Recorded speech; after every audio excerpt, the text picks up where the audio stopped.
targeting Arizona's fastest growing minority. The party that loses a Latino vote ceases to be a political party of the future. A push by political parties to reach Latino voters. I've said this for a long time. I think Republicans need to do a better job of engaging Latinos, trying to bring them into the fold. Plus, Arizona lawmakers carrying weapons at the state capitol. This is Arizona Week.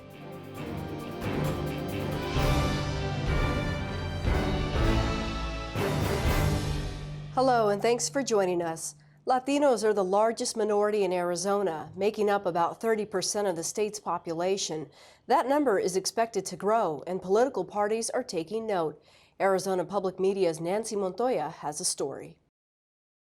I love Mexico. I love the Mexican people. The problem is their leaders are too smart for us. Look at that sign. Latinos support Trump. I love you. I love you. That was inside at a Tucson rally in mid-March. But outside at the Tucson Convention Center, protesters were not feeling the love. Why won't you let us in? Why won't you let us in? About 400 protesters came together to try to enter the arena. Police held them back. A large percentage were Hispanic. Now, scattered through the long lines waiting to get in were other Hispanics who support Donald Trump. You're Hispanic. Yeah. And does anything that Trump has been saying about immigration, about Mexicans, does any of that bother you? I think a lot of it gets blown out of context and manipulated by the media. Like, it's not what he says. You need to listen to the actual statement and not just the quote. Before the rally, many anti-Trump protesters gathered at a nearby park to make signs.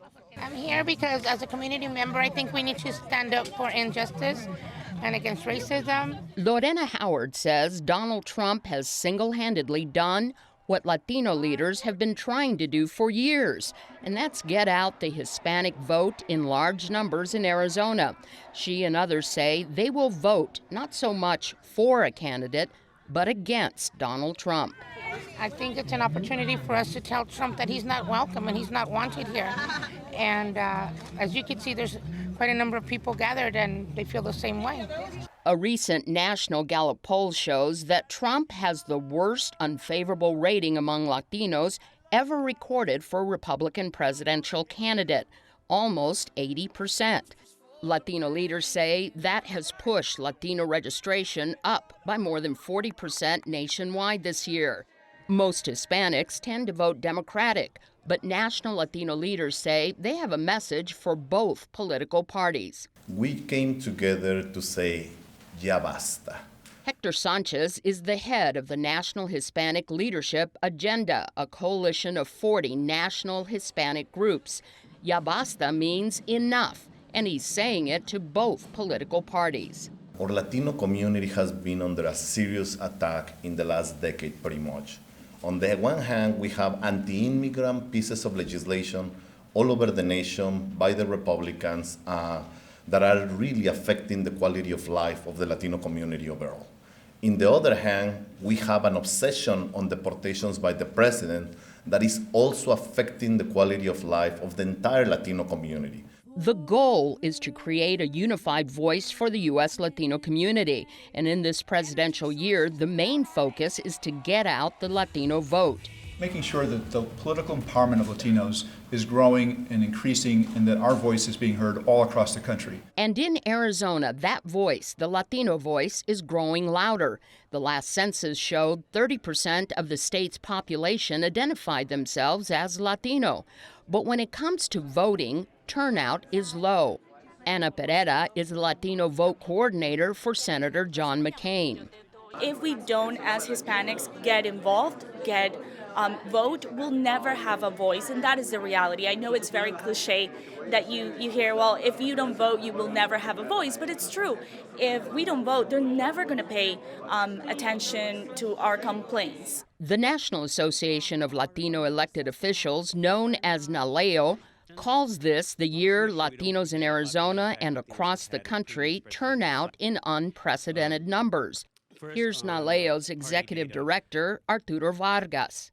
We also want to make sure at NALEO that Latinos have all the information at their disposal to make sure that they know where to register to vote, know where their polling place is located, and most importantly, that they know their rights. To that end, a national election toll-free number has been established. You can call our toll-free number at 888-839-8682. We will have on Election Day attorneys at the ready.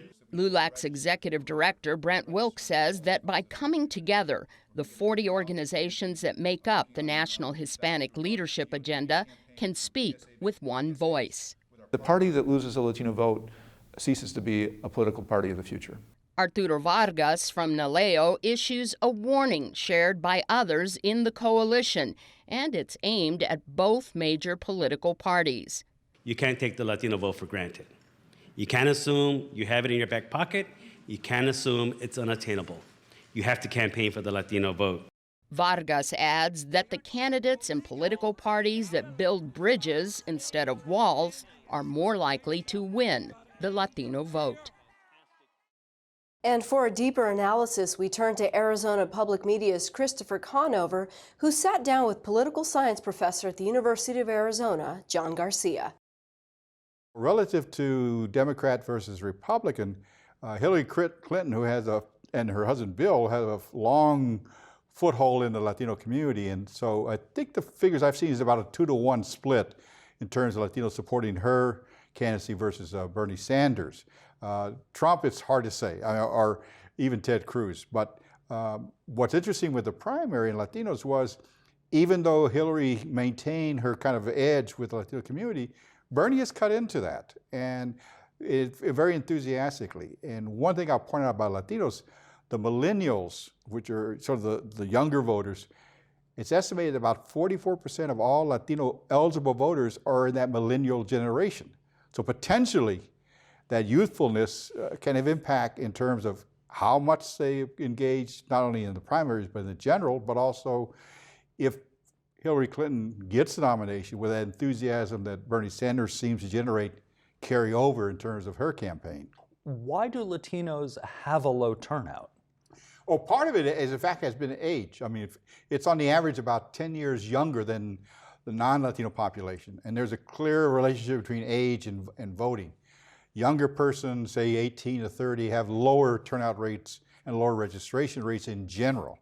And part of it is just you're sort of finding your own self, you're kind of establishing yourself, so you've got other things kind of competing for your attention and energy. But what seems to be the case now is estimated that I think 1 in 8 voters will be Latinos in the 2016 general election. And within the Latino community, what's different potentially in 16 is, one, the whole presidential and primary campaign has generated a lot of interest, and particularly with the whole anti-immigrant, anti-foreigner coming out of, particularly more so the Republican candidates than the Democrats, has really galvanized salient issues that get people attention. Secondly, the Latino community over the last probably 3 or 4 presidential elections have devoted more time and energy for mobilization. And there's data that suggests that if you're mobilized by your own sort of co-ethnic, there's a greater probability that you'll register and that you'll vote. So there's a lot more attention to try to drive that participation rate higher. And I think also just the candidacy.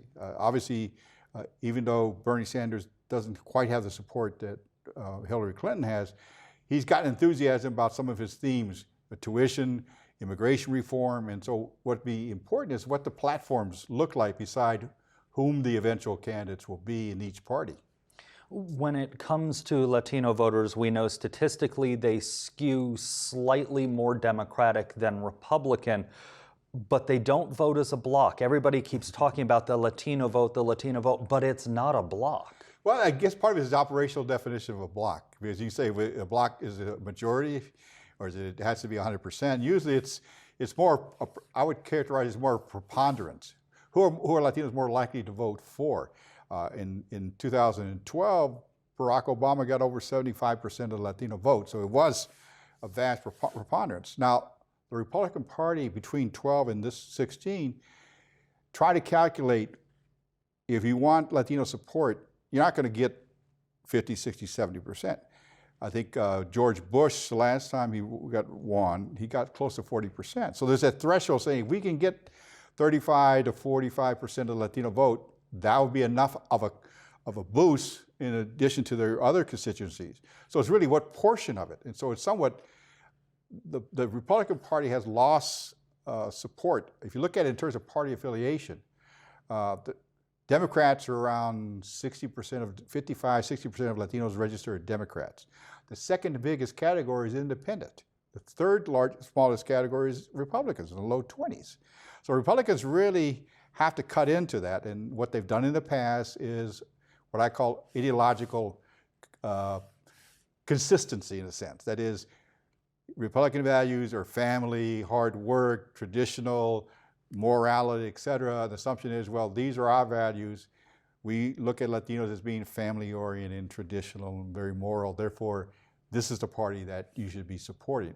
It hasn't resonated well because there's conflicting messages and actions that say, hold it, if that's the case, why are these policies being either enacted or supported for or argued for? So it's a, don't tell me, just show me what you're doing. And clearly, more Latinos see the Republican Party as not a friendly party. And that's a challenge that the Republican Party will face, or has faced. The Morrison Institute of Public Policy at Arizona State University recently surveyed Hispanic voters. Here's one of the analysts, Joe Garcia. Right now, about a third of Arizona Latino adults cannot vote, not eligible, because they're not U.S. citizens. So you can see right there is a big change just on eligibility. But then when you factor in the changing demographics and the huge increase of Latinos, young Latinos coming up, and in the maturation process becoming voting age, there's a big change coming, a tsunami change really when we're talking about in Arizona. So much so that we're saying by 2030, it could be that Arizona will become more of a blue progressive state as to a red conservative state where we are now. Right now we're kind of almost purple anyway. What party will these Latinos pick as we continue to progress into another election cycle here? Well, Latinos are largely Democratic and also independent, and there also are some Republicans as well, but largely independent and Democrat. So we expect that to be the big change too, because when it comes to, the report points this out, when it comes to voting behaviors, Latinos largely vote along Democratic lines and Democratic issues. What do you attribute that to? Why are more Latinos registered as Democrats than Republicans? Well, I think some of it comes to labor, and obviously, a key issue is immigration. There's also education. I mean, it seems to line up more with a kind of a working class as opposed to more of a higher elite class. We're talking about with education being the #1 issue. And because for Latinos, that is the ticket for greater income equality, improved life, and improved career and status for family. Why did Morrison feel the need to conduct this kind of study? Well, because I think it's what we're seeing right now is kind of it's a snapshot of the present, but it is not by any means a look into the future. And we're trying to look into the future, and the data is very solid on this, that through straight line projections, I mean, there is a change coming. And it's kind of like having a sunny day at the beach. You can't tell that out in the ocean there is a tsunami coming. You cannot tell. I mean, but it is coming, and change is coming. And I think what will happen along with that change will be a change in politics, not just in registration, not just in voting, but also in issues. Because I think the new Republicans that will be coming up, the younger Republicans, I think will adjust their messages to reach out to Latino voters in a different way. And joining me to break down more on the Latino vote, I'm joined by Mario Diaz, a Democratic strategist, and Jaime Moleta, a Republican strategist. Both of you are commentators. Thanks for your time today. Thank you. Mario, let's start with you. Latinos came out in this election. Numbers, we're not quite sure yet, but Arizona continues to be a red state. Any chance of it changing anytime this coming November? So the pipeline is there. 35% population Latinos in the state. 90% plus of children in Phoenix that attend public schools are Latino or Latina. So the numbers are there. The colors will change eventually. I think it also depends on the type of candidates. And the type of candidates we had with Sanders and Clinton really drove that sentiment to get out and vote. Jaime, Republican stronghold in Arizona has always been that way. Is what Mario is saying make sense? Oh, absolutely. The other factor is that you have a lot of young kids, a lot of young Latino kids. They're the majority of high school graduates now. But the problem has been the voting aspect. They just have not come out and voted as a proportion of the amount of people in the state. I still think it'll be another 5 to 7 years before you might have that real impact. But absolutely, something like this election could trigger a lot of them to say, well, it's time to vote. Jaime, what would you say is the biggest issue for Hispanics in Arizona? I think it's not any different than anybody else. I think jobs are a huge issue. The economy is a huge issue. Education is a huge issue. But the reason I think the whole immigration issue comes to a head is because when you have candidates that attack Latinos, it feels like it's an attack on them, and it feels like they are being singled out, or their heritage is being singled out as something that's not good. And that's what I think drives a lot of Latinos away from Republicans. And I've said this for a long time. I think Republicans need to do a better job of engaging Latinos, trying to bring them into the fold. But when you have candidates at a national level that get all the, Donald Trump, that gets all the airtime and talks about rapists and murderers from Mexico coming over, it really makes that hard to do.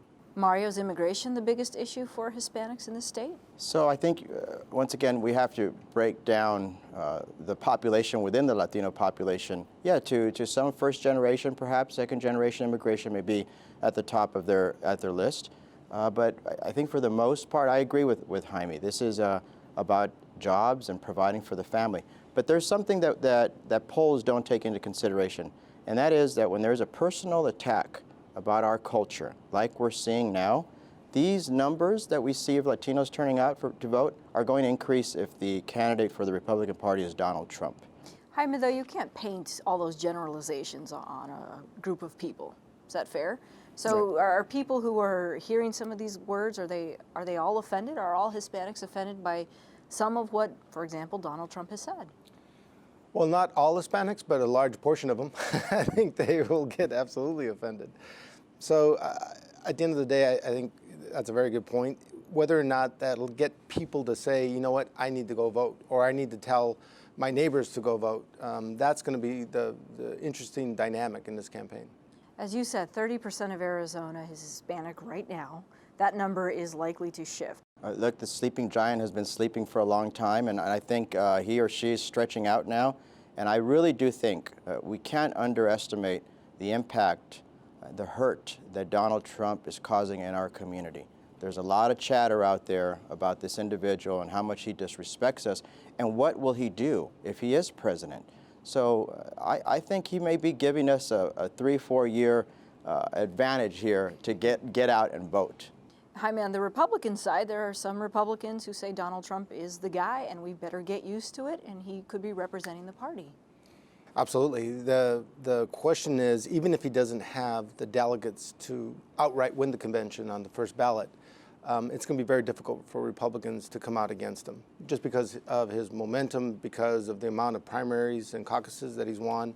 That's going to be very difficult. But conversely, I think the Democrats need to take heed to some of his tactics, because a lot of his tactics really don't come out of the Republican playbook. He talks a lot about tariffs on China and tariff wars on Mexico. He talks a lot about getting out of longstanding commitments that we have with NATO or other allies.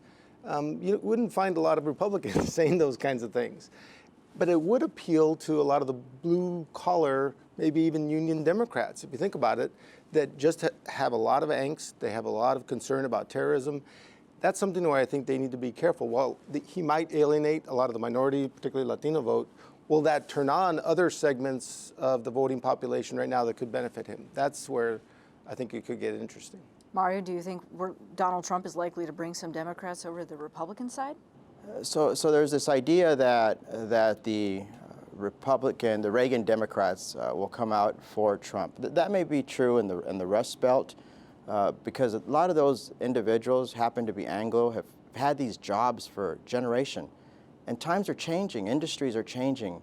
They are losing their jobs. And if you look at the statistics and the data, in the last 8 years under President Obama, African Americans, Latinos have fared much better than their Anglo counterparts. So you start seeing this idea that individuals are seeing their neighborhoods change, where they used to have their friends next door, now there are people from different countries coming in, or different colors of skin coming into their communities. Life is changing, and it's hard to accept this. But make no doubt, minorities have really benefited under these last 4 years, and I think this is why they're going to come out and vote and want to continue that legacy under Secretary Clinton. Jaime? Well, I don't disagree with you.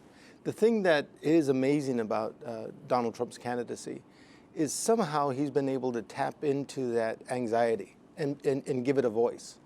And so even though I think the data does prove Mario's points, the perception, though, is the opposite. The perception is that people are like, well, we're losing our jobs overseas. My kids are going to have a tougher time having a better life than I do. And I think that cuts across all ethnic groups. I think where Donald Trump has been effective is that he's stayed away from what a lot of presidents do and talk about their vision, what they want to accomplish. He's talked about the problems and the things that drive people's fears. And so far has been incredibly successful. 6 months ago, I would have said there's no way he can win the Republican nomination. Now people are saying, well, there's no way he can win the presidency, but he continues to make that anxiety into a political gain. Mario, as the Democratic population or the Hispanic population grows in the state, who represents Latinos in Arizona? Politically, we don't have a lot of high-powered figures in this state. Yeah, I used to say the same thing. Who's our leader? Who do we turn to? But I don't want one leader. I don't think the community wants one leader. I think we have now really leaders within communities. I haven't seen so many younger folks taking action within their community. And Congressman Gallego is a perfect example of that movement, of the election that he ran, and that he beat an institutionalized Latina leader. Times are changing. We're having people run for school boards. There's so many more Latinos and Latinas running for school board. What I'd like to see is Latinos and Latinas like Jaime did, representing the state of Arizona in positions that we haven't seen before. I'd like to see individuals run in Scottsdale City Council that are Latinos or Latinas. I'd like to see them run in places in Oro Valley where perhaps we haven't seen as many Latinos or Latinas. That's when I will say that our community has matured politically. And Jaime, you spent time as superintendent of public instruction. We've talked about this last time you were on the program. Who represents the Latino population in this state? I would agree with Mario that I don't think there is one person or even a group of people that represent Latinos. I think it's a mistake that a lot of folks make, that when they try and pigeonhole Latinos as just Democrat or Latinos as just this or just that. It really is, they represent Arizona. They cut across all the socioeconomic spectrums, political spectrums. I've always said I think the Republicans could be effective if they were more aggressive in doing real outreach to Latino groups. I think from the religious aspects, the conservative cultural aspects, they could be a good catch. Republicans haven't done a good job of being serious about engaging Latinos. But to Mario's point, because they're not just a monolith block, I think any party for that matter could be effective if they try and engage them. You're saying the Republican Party, a lot of the values dovetail with Hispanic values. I personally think so, yes. Mario, do you see that point, or would you disagree? We're still trying to recruit Mario, by the way, into our fold. That's right. He's called me several times. So one can say on the religious aspect of it, the choice issue, many Catholics are not in line with that, more conservative. But look, at the end of the day, we are maturing. Latino voters are maturing, and we're voting not for the candidate, but for the idea and for the vision. And right now, Democrats have that for them. Where does this take us next? I mean, we are in the height of an election cycle right now, and regardless of what happens, we may have a woman president, we may have a businessman, maybe a senator from Florida, or I'm sorry, from Texas. I mean, we may have a different dynamic here that we haven't seen before. So what does this do to the landscape of politics in general? Look, in the last 12 months, we had 2 Latinos running for president of the United States, and we have one in Senator Cruz now. We may have Latino or Latina vice president under the Democratic ticket. Within a year, our community has just grown and become so much more powerful. So I love the future for our community. It's only upward now. Jaime, history's being rewritten as we speak. Absolutely. Well, and I think campaigning is being rewritten as we speak. There was something we were talking about not too long ago where before, when presidential candidates wanted to win a state, they would come in, hire local operatives, create an organization, and really build up the mechanism in order to win the particular primary. In this election cycle, we just didn't see that. We didn't see a Trump organization come into the state. It was all this national media that really drove everything. You didn't see that kind of traditional campaign happen. So it's just interesting how this is all playing out. It's not the campaigns that we're used to, that's for sure. So if there is a campaign between Trump and Clinton, Trump is touching on the nerve of what's wrong with America. Sanders was, in a way, doing the same, and yet Clinton won. So this is going to be a campaign about, is the future the way it is now and should be, continue to be, or do we have to make some radical changes? And so it's just going to make democracy even stronger here. Does Arizona become more of a desire for these candidates in the future? I mean, 85 delegates right now, but in the future, could we see that this is the place that a candidate wants to get if they know that they're going to win? Yeah, Arizona should be in play come November if Trump is the Republican candidate. I think Arizona is an important state for a couple of reasons. One, we're a growing state. We have 10 electoral votes, but the next cycle we should get in another couple of electoral seats. But the other piece is because we have a growing Latino population, very important. So if candidates can do well in convincing Latinos on Democrat or the Republican side, I think that manifests well for them nationally. So that's why Arizona becomes an important state. Okay. Gentlemen, thank you so much. Very insightful. Thank you. Thank you.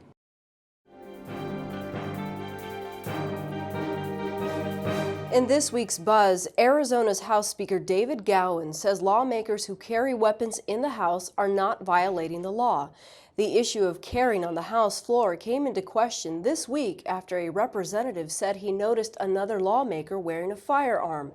House Speaker David Gowan said he removed the no weapons sign from the door that lawmakers enter through last year. And on the Senate side, lawmakers are also allowed to be armed. That's according to Senate President Andy Biggs. And that's our program. For all of us at Arizona Public Media, thanks for joining us.